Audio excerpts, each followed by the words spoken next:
beautiful Tuesday morning, and this past weekend I went through, put down some humic, put down microgreen, humic 12, RGS, just the whole run of everything that comes in the Greene County Fertilizer nutrition pack. And I have to say, you know, I've got a reminder on my phone where I'm supposed to do it once a month. I haven't done it for the last 2 months. There's been a lot of heat stress. I questioned, you know, last year I know that I looked at the turf, and the turf under heat stress, when it was getting water, looked better. I mean, it looked more robust. You could tell the actual leaves had a little bit more tensile strength to them. They felt, robust is a term that I keep coming back to. I hit all of this with probably twice the rate of what I'm normally supposed to do. Instead of doing 3 ounces per, I did somewhere between 6 and 9 ounces. I had last year's run where I just kind of cleaned everything up. It looks great. Grass immediately responded to it. Stuff that was cupped, curled now is open. Watered it in completely. Really excited about it. So if we just take a look here, things look pretty darn green. And it's not even the color. Like over here, especially on this side, what I see more than anything is that this area that got burned off last year is thicker. The plants that are actually in there, and you got to compare what you get from a big box store to, for example, this GCI turf. I got the tall turf type fescue last year. It's a more vigorous plant. There's a couple different in there. There's Falcon in there. I always forget the other two that are in there, but this stuff is amazing. I wish I could get right down. So here's big box store stuff. Take a look. That's what big box store plants look like. You've got a plant. Look at this little guy, scraggly. A lot of open soil in between there. You know, just there's nothing really impressive about that. But if I come over here to the area where I planted some of the GCI turf, now granted we've had a ton of moisture here recently. Take a look at what I'm seeing here. It's a lot thicker. You know, there's not as much space in between the plants. They're more vigorous. Like this right here, this is one plant. One plant here. That's one plant.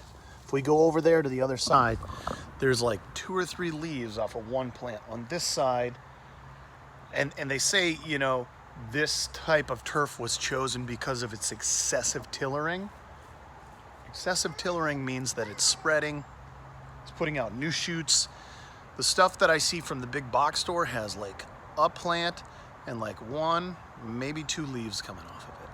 The stuff that is here that I planted last year that took really well has 100 leaves coming off of it.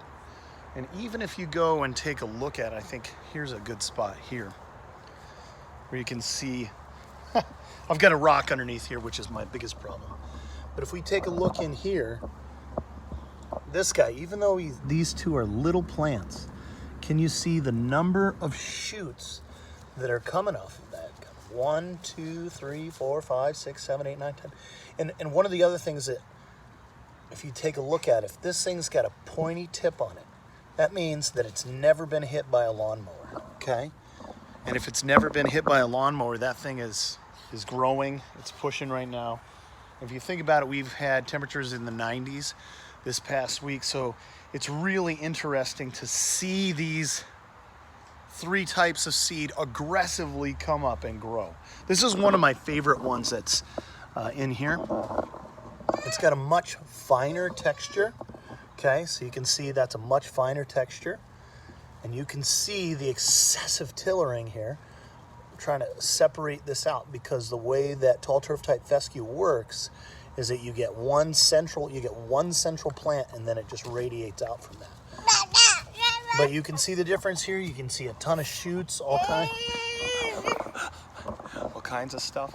And Jackson wants to be in every shot.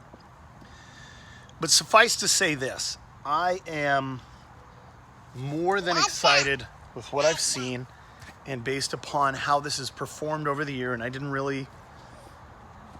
help it out a whole lot.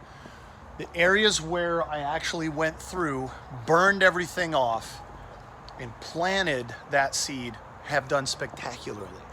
I also challenged it a lot by this spring reducing its ability to establish and grow by hitting it really, really hard with 10 times the rate of the pre-emergent. And that, I mean, I can tell you 100%, it was coming up, it was super vibrant, it was doing super well, and then I crushed it. But the areas where we put that in, they look amazing, and I could not be more happy about that.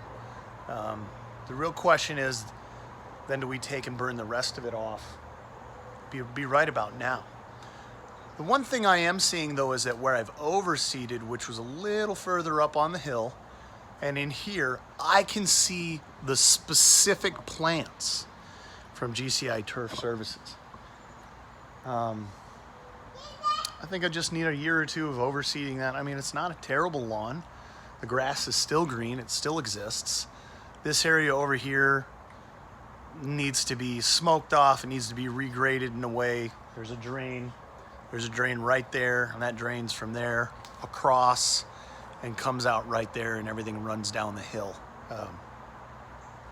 It sucks because over here, everything drains that way and out to that corner. So that's a much larger project. I actually probably have a ton of time right now that I could deal with that. So maybe that's something we consider, that I slope probably from this fence over here back over to the patio. I think that would make a big difference, because a lot of that, some of the biggest issues that I have over there is that I just get standing water. And when I get standing water, you know, it's not spectacular for plants. It's really not great for grass. I don't have any type of swamp grass here, but so anyway, that's a project. This area, again, we'd be smoking everything off, burying it, probably with 3-4 inches of actual topsoil. Downside even with the topsoil is that whatever I've got in it, not compost, topsoil, it's still gonna break down, it's still gonna be difficult. But the pro would be that this would be an absolute reboot. The downside is that I think that this one here would be tickled to death to have a monster mud pit over here to play in every day. So I'm gonna have to figure out a way to fence that off, keep him out of it. I've been super excited also with this up here. That is one tomato plant. That is a cherry tomato plant. It's been super aggressive all year long. I let a cucumber grow up there with it. The cucumber didn't do as well, but I've also been doing a lot of reading where, you know, I've learned that in the 90 degrees, fruit stops setting on almost every type of plant. And that's about the time when it stops setting fruit. So super pumped about it. Just wanted to give an update on how things are going over here. We've had an area where I'm just letting it be nice and long. Yeah, I see that there's a ton of broadleaf in there. That probably gets knocked out later this week. I've been waiting for temperatures to get down out of the 90s. I don't want to do any damage to the turf grass that's in there, but we'll spray a little bit of 2,4-D in there, and that'll wipe all of that out. We'll get started all over again. Okay, well, thank you guys for watching. Watch for more to come here in a little bit.